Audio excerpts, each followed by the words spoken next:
And yes, is Drake Maye playing good football, Stephen Anthony and Ryan Terry? Absolutely. And I would like to attest his great play to one specific person that I know too well, Josh McDaniels. Now, Josh McDaniels may not be a great head coach, but he is a brilliant offensive mind. And he explains the game in a way that it's just, dang. So if the shade's right here and the 3 techs right there, okay, cool, that's over. All right, cool. I did it, Mike, and let's play. You're protected now, all right?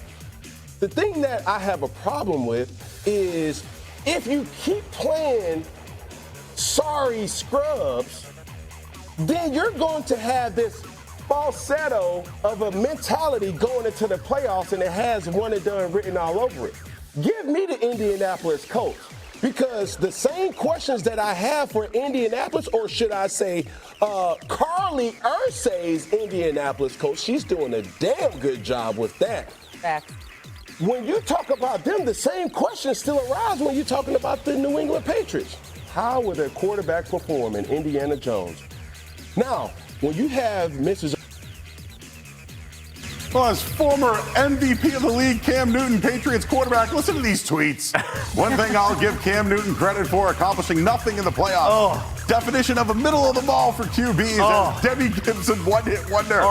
Take away one good season, where he did play in a Super Bowl and had a losing record for his career. Lost more than he won in 8 and 11 seasons. Only needs a mirror to see sorry scrub. Gee. Bitter because the Pats cut his sorry ass for Mac Jones. Oh, Lord. And bitter, he'll be forgotten entirely in Carolina due to Drake Maye. That's just what else we have. That's mean. That's my the God. Dawn. This from Celtics Adam. Why has he been hating on us and Drake the entire year? Jealousy. Fool's gold. Says one Cam Newton, former Patriots quarterback as well. He gave credit to Josh McDaniels, though. But, all right, so first off, that's hard. That's hard to hear. By the way, Drake Maye, that's his hero. Right. That's who he looked up watching. So let's be real for a little bit here. Okay. Patriots fans and the tweeters who get a little upset at Cam Newton, it has been a soft schedule. But they didn't create the schedule, now, did they? Yeah. Did they create the schedule? No. All right? They didn't set up the NFC South and sweep them. It was them. But the question is this, guys. This is it.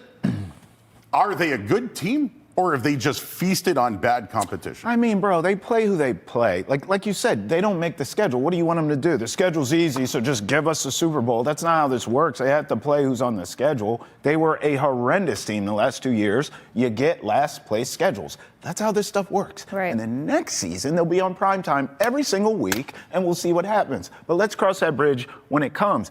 Kudos to Drake Maye, because this is what happens. Idols become rivals. Welcome to the game, kid. This is what it's about, They okay? say never meet your heroes. That's right. And then let's also put Cam into his place.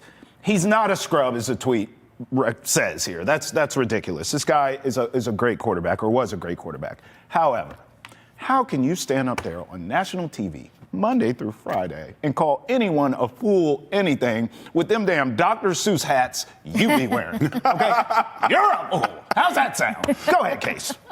How do I follow that up? You're a fool. No, actually, I can follow it up. It's just, I'm over the soft schedule conversation because I feel like a broken record at this point. So, yes, easy schedule, but have there still been quality tests throughout said schedule? Yes. Like, you can talk about running through the NFC South all you want, but the Bucs are a predicted potential Super Bowl team, especially once health is back on their side.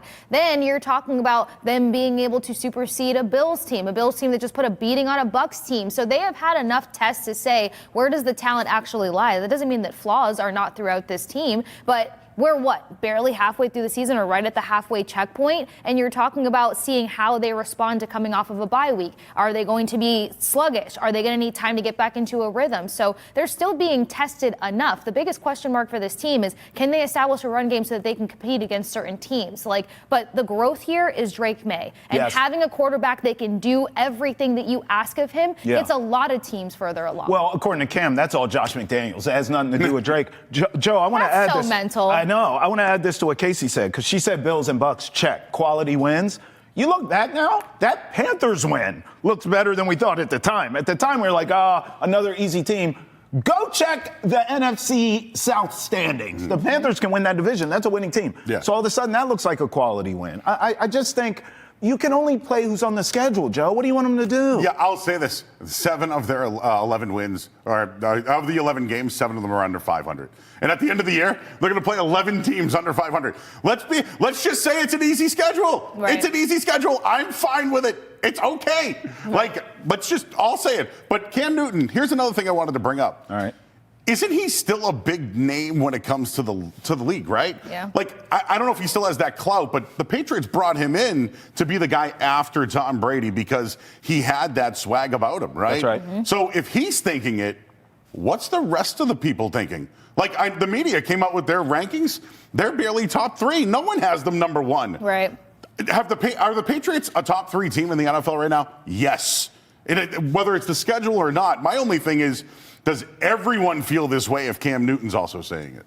I mean, who gives a damn about Cam Newton? But he's around the players, I right? know. He's around these guys. I wonder if they're like, oh, Drake May, it's all Josh McDaniels. It's not him. Oh, no. I feel like Drake May is getting his flowers. I feel like enough people are realizing that, yes, having the right OC at the helm of things is going to be important because you have to curate the game to make sure that your quarterback is going to be able to excel. But, think of the things that have been discussed in terms of what Drake May has started to do much better. I mean, I remember in the first couple of weeks of the season, or maybe even during training camp, it was just going to be like, how is he going to manage the pocket? Can he step up in the pocket properly? Is he going to be able to, with composure, look down the field? Is he going to be able to deceive defenses?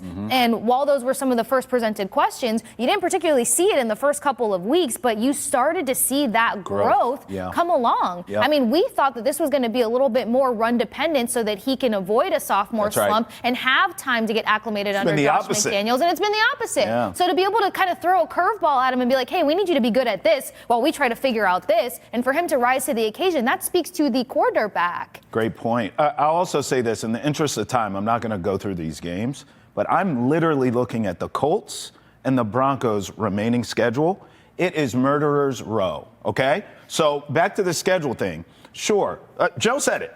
The schedule is easy, okay? Let's all establish that. Yeah. Great. You know why? Because Colts and Broncos have a difficult road to hoe ahead of them. If the Patriots can handle their business, the road to the Super Bowl comes through here. So I say all that to say, this plays into Mike Vrabel's hands. Yeah. Let's enter the chat with him, because he hasn't been in this conversation. If I'm Vrabel, I am already leaning on the underdog. I'm already leaning on the no one believes in us. I'm starting that now, okay? So by the time we get to January and these teams come here and it's cold as you know what outside and it's windy and these other teams are like, man, how are the Colts going to look outside of that dome here when it's snowing and nasty, okay, and sleeting and all that kind of stuff?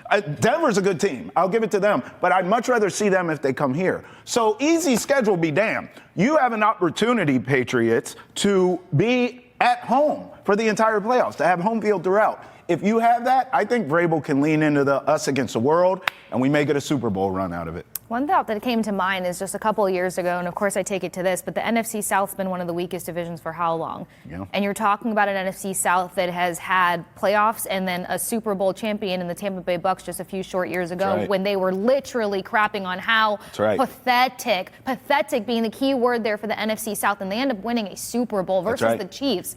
Strategy and your strategist, that accounts for a lot as well. Weak schedule be damned. Hey, just set yourself up for the first round bye. Exactly. Set yourself up. Easy schedule, great. Get the first round bye. Now, you mentioned the standings going forward. Yeah.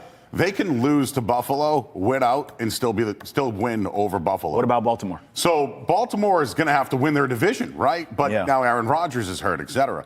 The only thing I'm concerned about going forward is you might get the Chiefs or the Ravens in the playoffs in the first round, where it's a little bit more bottom-heavy playoff-wise, where it's the Colts and Broncos at the top, and the Patriots as well. So you're going to get that first-round matchup. It could be Baltimore, Lamar Jackson. Could be. I don't know if the Chiefs are going to make it, though. I think they will, and I'll tell you another thing. I'd much rather see Lamar come in here than Patrick. I don't give a damn how the Chiefs look. Won here Still before, Patrick too, Mahomes. though, You can blitz Mahomes for dear life. I mean, I'm okay with seeing that one, but I mean, to Joe's point, if you get the bye, then they have to go, as in Lamar and Patrick, have to go play someone else first. And play the week before. That's right. That's what I'm saying. They have to play somebody. And then you have a chance of that somebody, whoever the hell it is, knocking them off. And maybe you don't have to see Lamar or Patrick Mahomes. But either way, even if you do, I guess my point is get home field throughout. have your coach, who's the best in the league and going to win Coach of the Year, drub up this us against the world, little engine that could, and this young team will buy into that, and we could get a Super Bowl run.